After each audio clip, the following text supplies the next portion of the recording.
여러분 아마 산을 올라본 경험이 다 있으실 겁니다. 그런데 이 산을 큰 구조로 한번 생각을 해 보시면 이제 밑에서 올라가는 방법이 있죠. 그리고 밑에서 끝까지 올라가다 보면 어디에 도달하게 됩니까? 정상에 도달하게 되죠. 그리고 정상에 도달하는 그 기쁨도 잠시 이제 우리는 또 내려가야 되지 않습니까? 그래서 또 내려가는 길이 있습니다. 그래서 올라가는 길과 그리고 산 정상 그리고 내려가는 길. 그래서 산의 구조를 이렇게 크게 세 가지 정도로 우리가 살펴볼 수 있는데요. 우리가 읽었던 우리 마태복음 5장 3절에서 12절 말씀은 소위 팔복이라고 하죠. 그래서 이 말씀을 연구하는 신학자들은 이 팔복의 구조에 대해서 제가 조금 전에 말씀드렸듯이 이 큰 산의 구조에 맞추어서 설명을 하기도 합니다. 그래서 5장 6절에 있는 이 의에 줄이고 목마른 자, 이것을 기점으로 해가지고 첫 번째 그룹이 이제 심령이 가난한 자, 그리고 애통한 자, 그다음에 온유한 자. 그래서 이 첫 번째 그룹이 세 가지가 있고요. 그리고 또 다른 축에서 다른 쪽에서는 이제 긍휼히 여기는 자, 그리고 마음이 청결한 자, 그리고 화평하게 하는 자. 이렇게 해서 이 세 가지가 또 다른 축을 이루어서 이것이 대칭을 이루게 된다는 것이죠. 그리고 거기에 최고의 정점, 우리 정상이라고 할 수 있는 최고의 정점을 찍는 것이 바로 10절 말씀에 있는 의를 위해서 핍박을 당하는 자. 이런 구조로 팔복을 설명하기도 합니다. 그런데 이 구조 속에서 또 하나 눈여겨볼 것이 있는데, 이 첫 번째 그룹, 심령이 가난한 자, 애통한 자, 온유한 자라고 말씀드렸죠. 그리고 또 다른 측에서는 긍휼히 여기는 자, 그리고 마음이 청결한 자, 화평케 하는 자. 이 두 축이 서로 연관성이 있다라고 하는 것입니다. 그래서 심령이 가난하고 그래서 마음이 겸손해져서 하나님을 절대적으로 의지하는 사람이, 그 사람은 바로 긍휼히 여기게 되는 은혜가 있게 되고, 그리고 애통하게 되는 사람은 마음이 청결하게 되는 은혜가 있게 되고, 그리고 온유한 자는 그리고 화평케 하는 자의 자리에까지 나아가게 된다라고 하는 것이죠. 오늘 특별히 우리가 함께 8절 말씀을 살펴보았습니다. 우리 마음이 청결한 자에 대해서 우리가 살펴볼 텐데요. 조금 전에 제가 말씀드렸듯이 이 애통하는 자와 깊은 연관성이 있습니다. 여러분, 왜 애통하겠습니까? 세상 사람들은 애통하는 종류가 여러 가지가 있을 것입니다. 너무나도 억울하기 때문에 누구라도 붙들고 하소연하면서 통곡하면서 애통할 수 있는 것이죠. 그것이 바로 세상 사람들의 애통의 의미일 것입니다. 그러나 우리 그리스도인들은 이 애통의 의미가 다르다 하는 것이죠. 우리가 죄를 보고 애통하는 것입니다. 특별히 다른 사람의 죄가 아닌 나의 죄를 보고. 그래서 지금 내가 현재 죄를 짓고 있는 그러한 죄의 모습뿐만 아니라 그 줄기 밑으로 계속해서 가다 보면 결국 그 죄의 뿌리가 있음으로 인해서 우리는 결국 어떻습니까? 계속해서 영향을 받게 되고 거기에 지배를 받게 되어서 우리가 죄를 계속 범할 수밖에 없는 자신을 바라보면서 애통할 수밖에 없다라고 하는 것이죠.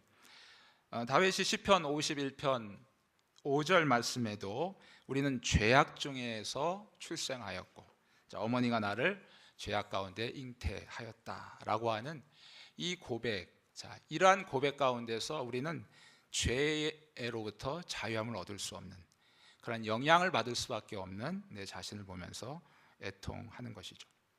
이 죄가 특별히 어느 부분에 영향을 주냐면 우리의 내면적인 부분에 영향을 준다는 것이죠. 그래서 오늘 본문에서는 그 내면적인 부분을 바로 마음이라고 그렇게 표현했습니다.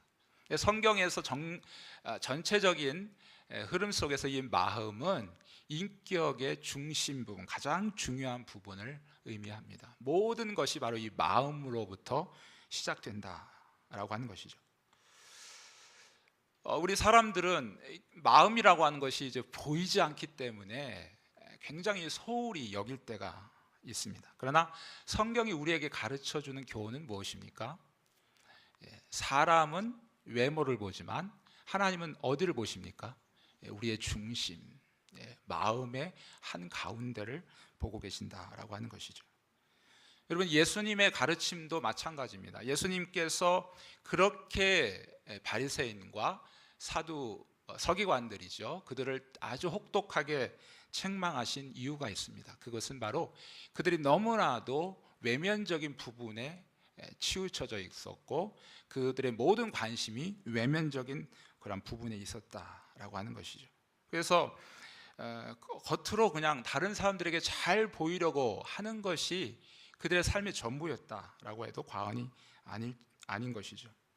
겉으로 보면 이 바리새인과 서기관들만큼 거룩한 사람이 없고 또 그들만큼 하나님을 잘 섬기는 사람이 없다라고 하는 것입니다.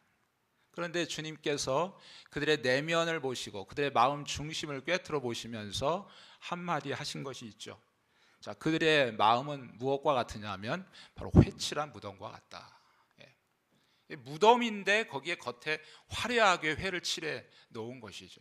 사람들은 그것을 모르고 겉의 화려함에 도취되어서 와, 대단하다라고 생각할지 모르겠지만 결국엔 그 안에는 어떻습니까? 무덤이라 했지 않습니까? 무덤.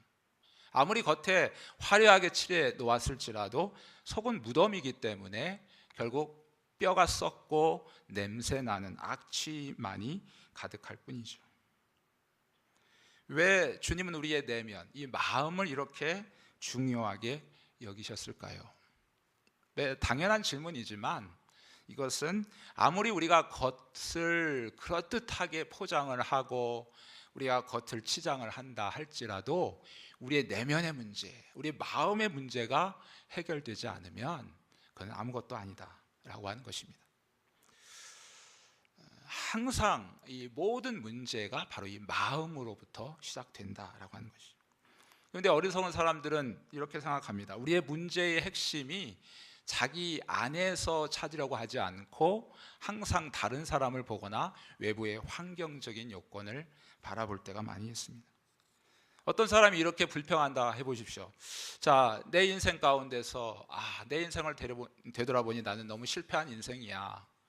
그 이유를 분석해보니 그것은 바로 내가 능력 있는 부모님을 만나지 못했고 능력 있는 배우자를 만나지 못했기 때문이다. 이렇게 만약에 자기 자신의 실패한 인생을 평가한다면 그 사람은 어리석은 사람이라는 것이죠. 때로는 어떤 사람들이 자신의 불행한 삶을 보면서 자꾸 누군가의 잘못된 행동에 초점을 맞추고 그 행동 때문에 결국 내가 이렇게 될 수밖에 없었다라고 그렇게 주장할 때가 있습니다. 얼마나 어리석은 모습인지 모르겠습니다.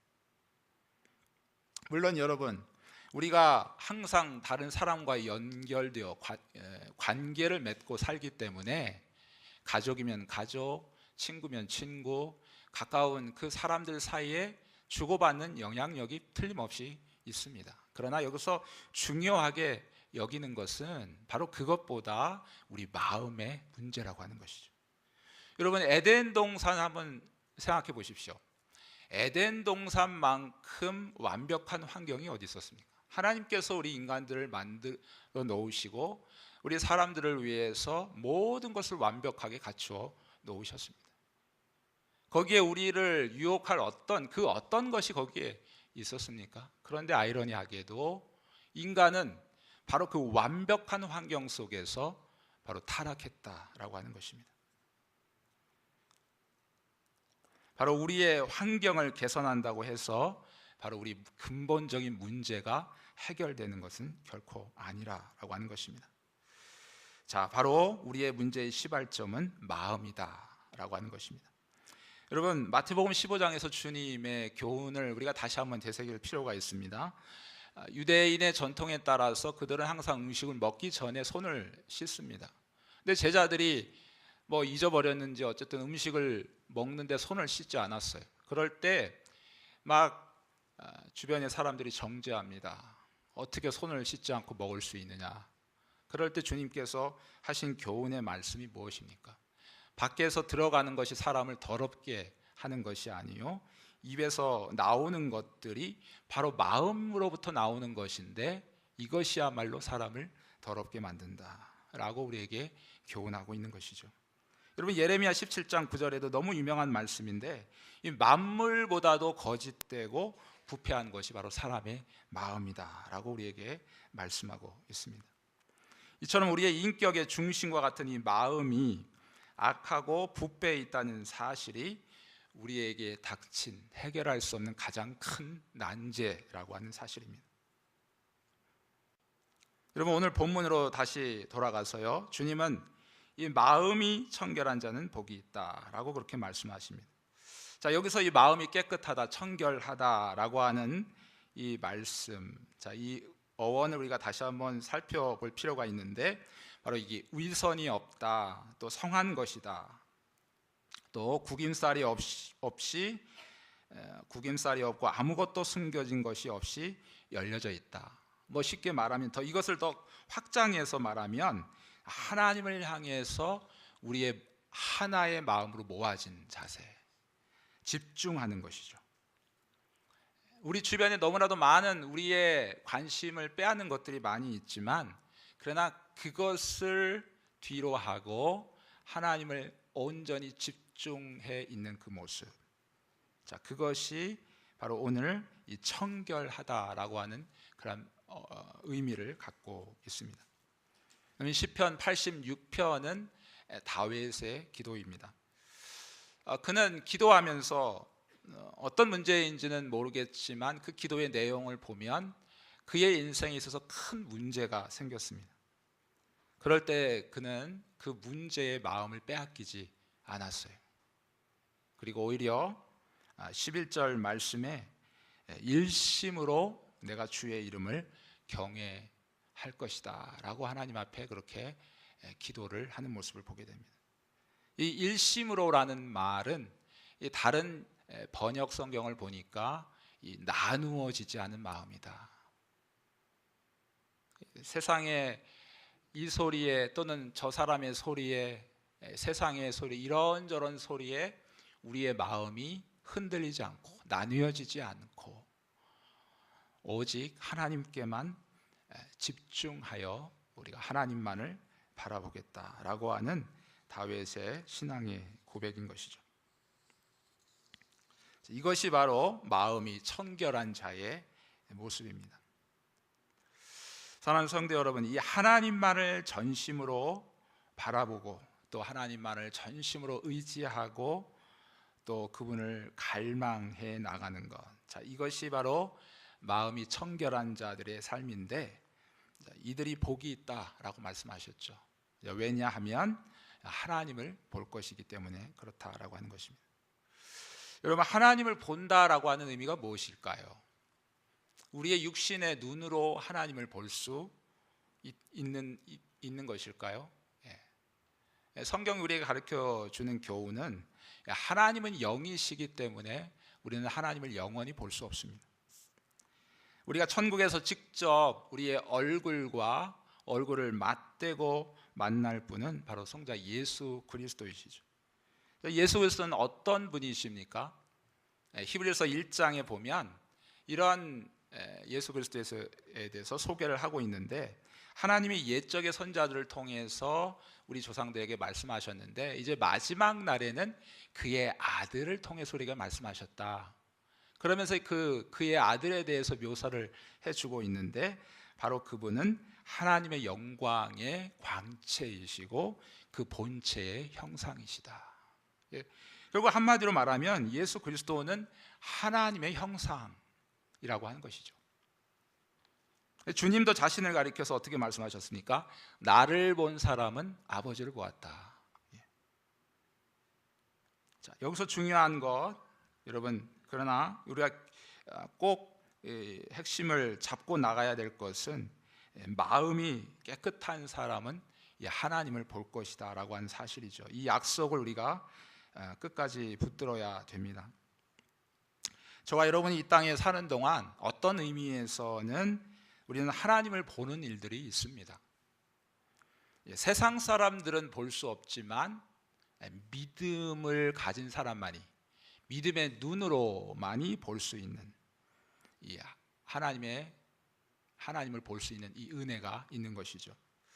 이 히브리서 11장 27절 말씀해 보게 되면, 자, 모세는 믿음의 눈으로, 그래서 보이지 아니하는 것들을 마치 보는 것처럼 여기고 참았다, 인내하였다, 그 어려운 모든 고난들을 이기고 나아갔다라고 그렇게 우리에게 증거해 주고 있습니다.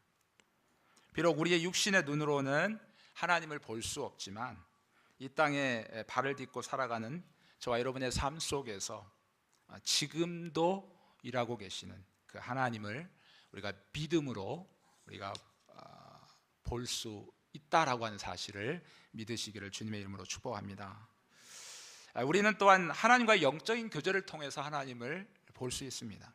기록되어진 이 하나님의 말씀은 지금도 살아 있어 우리를 죄악된 세상 속에서 안전지대로 인도해 줍니다. 우리는 그 과정 속에서 하나님을 경험하고 하나님을 만날 수가 있는 것이죠. 또한 기도는 어떻습니까? 기도는 바로 하나님의 백성들, 하나님의 자녀들에게 하나님께서 주신 특권이죠. 그래서 이 하나님의 말씀을 기억하고 그리고 그 약속을 붙들고 기도하게 될 때 그 속에서 하나님의 놀라운 은혜를 경험하게 되고 바로 어렵고 힘든 이 현실, 이 고난을 믿음으로 이겨나갈 수 있는 그런 원동력이 되는 것이죠. 그러나 이 모든 것은 여러분 거울을 보는 것처럼 희미합니다. 주님과 얼굴을 맞대고 보게 될 날이 점점 다가오고 있다는 것을 여러분 믿으십니까? 그날을 여러분 고대하고 계십니까? 요한일서 3장 2절 말씀이 아주 우리에게 정확하게 주시는 말씀인데요, 한번 따라했으면 좋겠습니다. 사랑하는 자들아, 우리가 지금은 하나님의 자녀라. 장래에 어떻게 될지는 아직 나타나지 아니하였으나 그가 나타나시면 우리가 그와 같을 줄을 아는 것은 그의 참모습 그대로 볼 것이기 때문이라. 네, 이 세상에서의 어떻게 보면 희미하게만 보였던 주님, 네, 말씀을 통해서 정확하게 우리가 주님을 만나보는 것 너무나도 중요하죠. 또 기도를 통해서 하나님 기도 가운데 역사하시는 그 하나님의 놀라운 은혜, 그것을 통해서 우리가 하나님을 만나보는 것 너무나도 소중하고 귀한 것입니다. 그러나 그것도 역시 거울을 보는 것처럼 희미합니다. 그러나 그날이 되면 우리가 얼굴과 얼굴을 맞대고 주님의 바로 그 모습, 우리가 그토록 사모하고 기다리고 사랑했던 그 주님을 만나게 될 것이다 라고 성경은 우리에게 약속하고 있는 것이죠. 여러분, 그러므로 이러한 소망을 가지고 우리가 이 땅 가운데서 살아가야 되는 것입니다. 이러한 소망을 가지고 있는 성도들이 이 땅 가운데서 어떻게 살아가야 되겠습니까? 여러분, 골로새서 3장 2절 말씀이 한마디로 우리에게 정확한 답을 해주고 있습니다. 같이 한번 따라하겠습니다. 위의 것을 생각하고 땅의 것을 생각하지 말라. 네, 여러분, 위의 것을 생각하고 땅의 것을 생각하지 말라라고 하는 이러한 의미가 무엇입니까? 오늘 말씀에 비추어 보게 되면 바로 마음을 깨끗하게 하는 삶이다라고 하는 것이죠. 여러분, 중세에 있는 수도사들, 지금도 뭐 그렇겠습니다만은 많은 사람들이 자기 안에 있는 죄를 보았어요. 그 죄가 얼마나 자기를 고통스럽게 하는 것까지도 보았어요. 그래서 그것을 피하려고 세상과 결별합니다. 그리고 자기 나름의 공간에 가서 수행을 하죠. 그러나 시간이 가면 갈수록 그들은 회의를 느낄 수밖에 없습니다. 그러한 중에서 이 주님을 만났던 사람이 바로 루터 아니겠습니까? 여러분, 중세 수도달처럼 우리가 세상을 등지고 우리가 정말 무엇인가 수행을 하면 우리의 마음이 깨끗해지게 될까요? 조금 전에 말씀드렸듯이 그렇게 하면 할수록 우리는 실패와 좌절만 느끼게 될 것입니다. 죄악으로 더럽혀진 우리의 마음을 깨끗하게 하실 분은 오직 성령님이신 줄 믿습니다. 여러분, 시편 51편 10절 말씀 한 번만 더 따라해 주시면 감사하겠습니다. 하나님이여, 내 속에 정한 마음을 창조하시고 내 안에 정직한 영을 새롭게 하소서. 네, 이러한 기도를 다윗처럼 하나님 앞에 겸손하게 드리며 우리가 성령님만 의지해야 된다라고 하는 것입니다. 여러분이 성령님께서 저와 여러분의 삶 가운데 역사하시기 시작하시기만 하면 우리의 마음이 정결하게 되어지고, 여러분, 우리가 그렇게 끊고 싶었던 죄악의 모든 줄들을 끊어버리고 우리의 삶이 변화가 시작되어진다는 사실입니다. 여러분, 전혀 변할 것 같지 않았던 사랑하는 남편, 아내, 우리의 자녀들, 여러분, 그들이 변하기 시작한다는 거예요. 특별히 이 올 여름에 이러한 성령님의 역사하심이 이미 시작되어진 줄 믿습니다. 여러분, 특별히 이 성경학교와 또 수련회를 통해서 우리의 자녀들과 손자 손녀들이 정말 성령님께서 그들의 마음을 만져주시고 그들 가운데 임하여 주셔서 이제까지 세상을 따라가고 세상의 가치관이 자기의 가치관인 것처럼 따라갔던 그러한 그들의 삶이 변하여 하나님 나라의 가치관으로 변화되어지고 부정적이고 불신앙적인 그러한 삶의 태도가 변해서 어떠한 상황 속에서도 믿음으로 그 어려움들을 이겨나갈 수 있는 하나님의 거룩한 군사들로 그들이 세워지기를 여러분이 계속해서 기도해 주시기를 바라겠습니다.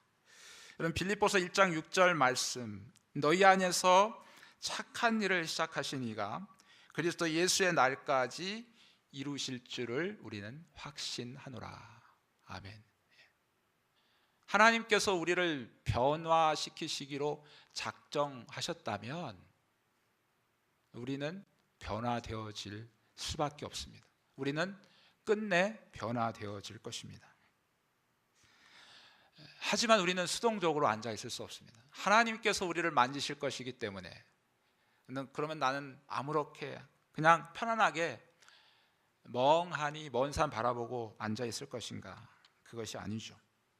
이 하나님의 약속의 말씀을 붙들고 우리는 하나님께로 나아가는 그러한 모습이 필요하다는 것이죠.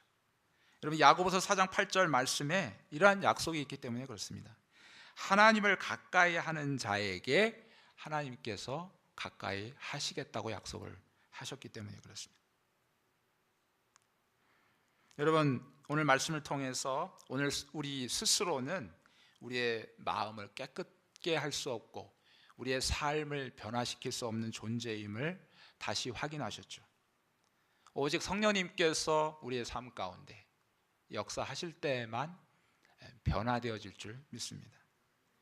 하지만 우리가 꼭 기억해야 될 것은 성령님께서 이 모든 것을 하시기 때문에 우리 자신은 아무렇게나 살라고 성경은 말씀하고 있지 않다는 것이죠.